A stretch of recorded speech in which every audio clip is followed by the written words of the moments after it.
जब नालंदा विश्वविद्यालय के इस भग्नावशेष को देखने के लिए आज यहाँ आए हैं, तो जहाँ अंतर्राष्ट्रीय कवि अर्जुन सिसोदिया हों, बिहार के हमारे ये तमाम कवि यहाँ उपस्थित हों और काव्य पाठ नहीं हो, कुछ काव्य की वहाँ लहरें नहीं गूंजे, तो फिर अधूरा सा लगेगा। तो चाहेंगे कि आपके मुखारबिंद से कुछ पंक्ति इस ऐतिहासिक जो हमारा धरोहर है उस ऐतिहासिक स्थल पर आप अपनी ओर से पंक्ति रखें। और राष्ट्रीय अध्यक्ष जगदीश मित्तल जी यहाँ उनकी सारस्वत उपस्थिति है। हम लोग 2 दिवसीय प्रांतीय अधिवेशन नवादा में करके आज नालंदा का इस विश्वविद्यालय का जो भग्नावशेष है उसको देखने के लिए आए हैं। तो अर्जुन सिसोदिया जी, देखिए जी, ये कवियों का संगम है, कुंभ है कवियों का। और ये हो नहीं सकता कि कवि जहाँ हो वहाँ कोई कविता ना पढ़े या कविता ना पढ़वाई जाए। ये मुझे आदेश हो रहा है और ये सारे रचनाकार मुझसे बहुत आयु और शिल्प में बड़े हैं। एक निवेदन, गंगा वाला कल छूट गया था सर, अधूरा है। आप जो कहें, शांति दूत पढ़ूं, गंगा पढ़ूं, जो आपको मेरा मन है कि मैं महाकवि दिनकर के इस बिहार में हूँ। मैंने एक रचना लिखी, शांति दूत। जब भगवान श्री कृष्ण शांति दूत बनकर के दुर्योधन के दरबार में गए, यहाँ से मेरी कविता प्रारंभ होती है।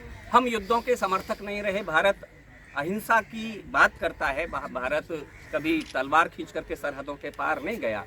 लेकिन जब कोई मदांध दुर्योधन सुई नोक भर भूमि देने के लिए, पांडवों का हिस्सा देने के लिए मना कर दे, तो फिर ये आवश्यक हो जाता है कि भीम किसी दुशासन की जंघा को तोड़ करके उसकी छाती का लहू पान करे। मैं न्याय के लिए, दिनकर जी ने कहा कि न्याय के लिए लड़ना ये धर्म है व्यक्ति का, यहीं से मेरी कविता प्रारंभ होती है। और कविता का शीर्षक है शांति दूत।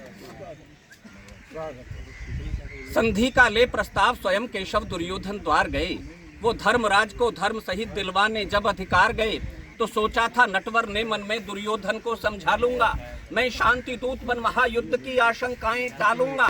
पर अट्टहास कर दुर्योधन संधि की डोरी काट गया, वो अहंकार में चूर राज्य के लौटाने से नाट गया। वो अहंकार में चूर राज्य के लौटाने से नाट गया।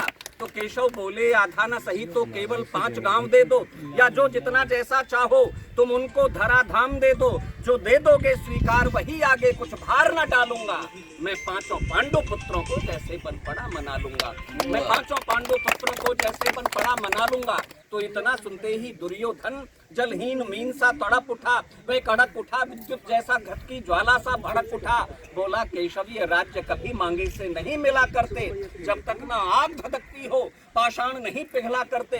सम्राट कहे जाने की मन में सबके मन में इच्छा होती है, सम्राट कहे जाने की सबके मन में इच्छा होती है, पर महासमर में भुजबल की घनघोर परीक्षा होती है। अपने बाहुबल पौरुष से यदि पांडव मुझे हरा लेंगे, तो केवल 5 गांव ही क्या सारा हस्तिनापुर पा लेंगे। शासक बनने की तो केवल रण में जय विजय कसौटी है, जिसकी बाहों में दमखम है धरती उसकी पापोती है। हस्तिनापुर अक्षुण्ण, और वो एक वाक्य जिससे कुरुक्षेत्र का विनाशकारी विध्वंसकारी युद्ध हुआ है, हस्तिनापुर अक्षुण्ण और अविभाज्य नहीं दे सकता हूँ, बिन युद्ध सोई की नौक बराबर राज्य नहीं दे सकता। मधुसूदन बोले, दुर्योधन रण की बातें बेमानी हैं, कोई भी जीते या हारे दोनों पक्षों की हानि है। तुम धर्मराज को राज्य न दो, तब भी उनको समझा लूंगा, उनके अंतर में धधक रही नफरत की आग बुझा लूंगा। मैं पार्थ भीम गांडीव गदा को क्रुद्ध नहीं होने दूंगा, तुम शर्त युद्ध की मत रखो, मैं युद्ध नहीं होने दूंगा। मैं राज्य नहीं दूंगा, ये मेरा दावा है। मैं पांडवों को मना लूंगा और बिना राज्य के रह सकते हैं, लेकिन ये भाषा मत बोलो कि मैं बिना युद्ध के राज्य नहीं दूंगा। ये युद्ध की चुनौती दोगे तो पांडव स्वीकार कर लेंगे। मैं पार्थ भीम गांडीव गदा को क्रुद्ध नहीं होने दूंगा, तुम शर्त युद्ध की मत रखो, मैं युद्ध नहीं होने दूंगा। वो लोग मनुष्यता के हित में, वो लोग मनुष्यता के हित में कोई भी विष पी सकते हैं, लेकिन कायरता का लेकर अभिशाप नहीं पी सकते। वो लोग मनुष्यता के हित में, कोई भी विष पी सकते हैं, लेकिन कायरता का लेकर अभिशाप नहीं जी सकते हैं। इसलिए युद्ध की शर्त अड़ा नादानी करना ठीक नहीं, यूं आत्म प्रवंचक होकर के मनमानी करना ठीक नहीं। आने वाले 100 जन्मों तक नुकसान नहीं भर सकते हो तो मिश्रण की भीषणता का अनुमान नहीं कर सकते हो। इस महासमर की ज्वाला में सब जलकर क्षार क्षार होगा, भूतल लाशों से पटा हुआ अंबर में चीत्कार होगा, जीवित जन अंग भंग होंगे, मरने की लाचारी होगी। इस सर्वनाश की दुर्योधन तुम पर जिम्मेदारी होगी, इस सर्वनाश की दुर्योधन तुम पर जिम्मेदारी होगी। फिर अभी समय है, तुम रण का कोलाहल बढ़ने से रोको, ये महाप्रलय के भीषणतम फिर मेघ घुमड़ने से रोको। तो केशव के सत्य वचन सुनकर दुर्योधन आपा खो बैठा, जो शेष बची थी अंतर में लज्जा मर्यादा थो बैठा। बोला गोकुल की गलियों में नंगे पांवों फिरने वाले, ओ नंद यशोदा के कपड़ों और टुकड़ों पर पलने वाले, तू कहाँ रहा हम कहाँ रहे, तेरा अपना कुछ मेल नहीं, ये शासन सत्ता राजकाज अनपढ़ वालों का खेल। घर घर में बंसी बजा बजा चोरी कर माखन खाता है, घर घर में वंशी बजा बजा चोरी कर माखन खाता है।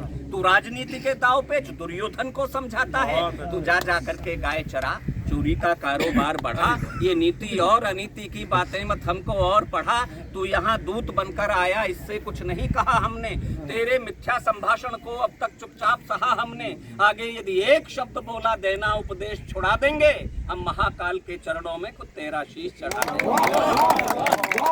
बदतमीज लोगों की बदतमीजी की कोई सीमा नहीं होती, लेकिन महान लोग, आपने कृष्ण के व्यक्तित्व को, चरित्र को देखा और पढ़ा होगा। कृष्ण मुस्कुराते रहे, बड़े लोगों का बड़प्पन, सब कुछ सुनकर भी मनमोहन मन ही मन में मुस्काते थे। सब कुछ सुनकर भी मनमोहन मन ही मन में मुस्काते थे।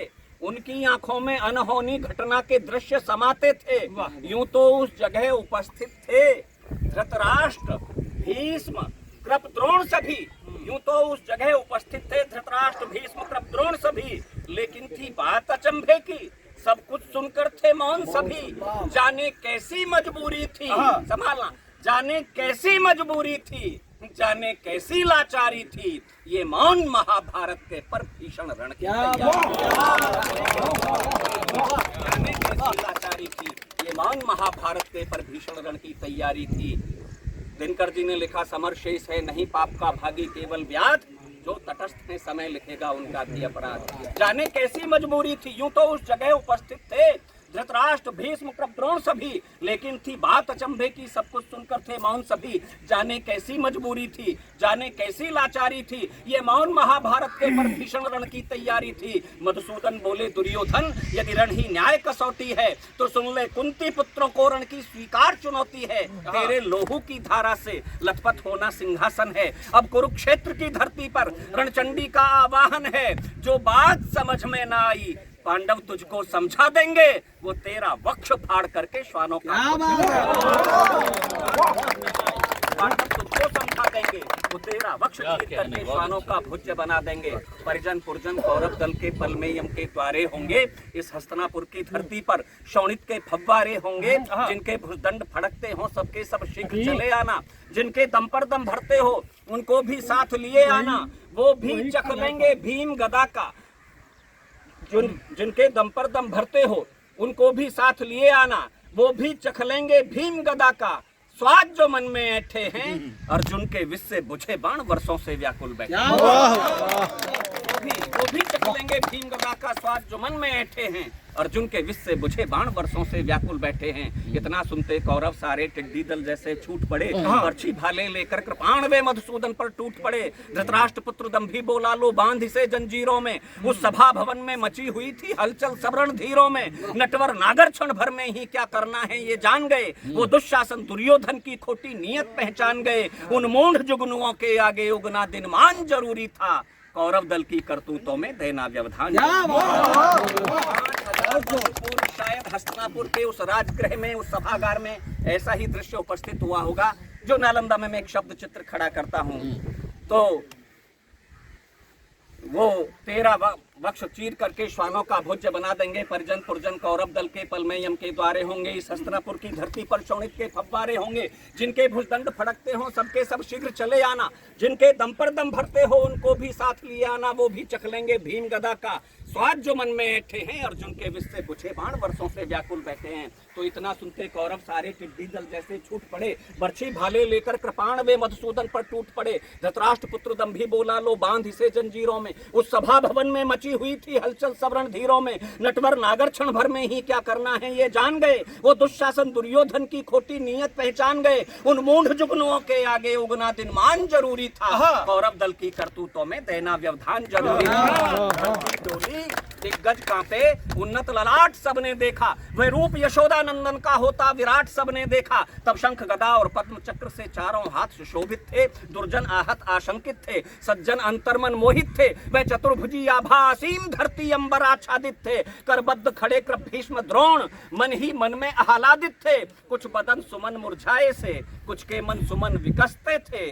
हस्तिनापुर में नरसमूह बीच नारायण खड़े भी हंसते। बदन सुमन मुरझाए से, कुछ के मन सुमन विकसते थे। हस्तिनापुर में नरसमूह बीच नारायण खड़े भी हंसते थे। तो नभ से पुष्पों की वर्षा कर सुरजन अभिनंदन करते थे। भूपर नर नारी भगवान के चरणों का वंदन करते थे। धरती का आंचल सुरभित था पूजन अर्चन मनुहारों से। थी दसों दिशाएं गूंज उठी केशव के जय जयकारों से। नारायण बोले, भीष्म सुनो, हर शब्द मेरा न्यायोचित था।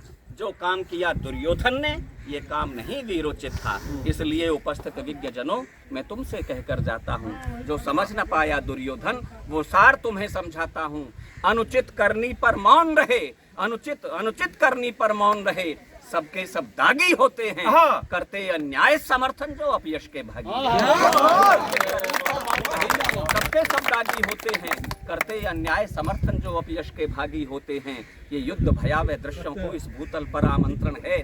अपने हाथों से अपनी ही मृत्यु को खुला निमंत्रण है। जो यहाँ उपस्थित मौन रहे, रण के उत्तरदायी होंगे। इसके परिणाम दुखद पीड़क घनघोर कष्टदायी होंगे। इतना कहकर के मनमोहन क्षण में हो अंतर ध्यान गए। कुरुवंश ध्वंस के दृश्य लिए कर इंद्रप्रस्थ प्रस्थान गए। उनके सम्मुख कौरव पांडव दल के सब मित्र उपस्थित थे। मनमोहन के अंतः पट पर रण के सब चित्र उपस्थित थे। वो जान गए दुर्योधन के मस्तक पर काल प्रभावी है। भाई भाई के बीच भयावह युद्ध अवश्य भावी है। बहुत बहुत धन्यवाद।